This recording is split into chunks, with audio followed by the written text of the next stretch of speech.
ఈ ఖైదీ తనకు మామూలు చేతికి అదనంగా 6,000 నక్కించుకున్నాడు. కాని పక్కనే ఉన్న పోలీసులకు దీని గురించి ధైర్యం తెలియలేదు. వాళ్లు ఆ వ్యక్తిని కత్తెల గొలుసులతో బలంగా కట్టేసి అతన్ని వేరే సెల్లో వేసేశారు.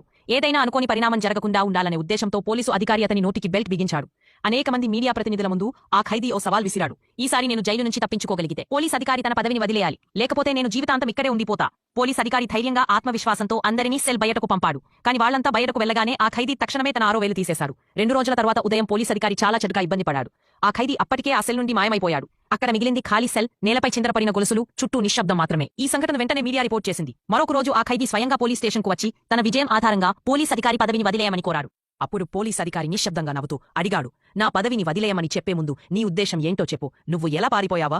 ఆ వ్యక్తి నిజం చెప్పడానికి సంతోషంగా అంగీకరించాడు. అసలు విషయం ఏంటంకేతో ముఖ్యమైన తాళం తీయగలిగే తాళచెవిని ముందే తయారు చేసుకుని దాన్ని తన 6,000లో దాచిపెట్టుకున్నాడు. అందుకే అతడు గొలుసులను సులభంగా తెరచుకోగలిగాడు. ఇక్కడ కథ అచ్చాదంగా ముగుస్తుంది. పోలీస్ అధికారి దానికి ఎలా స్పందించాడో మాత్రం తెలియదు.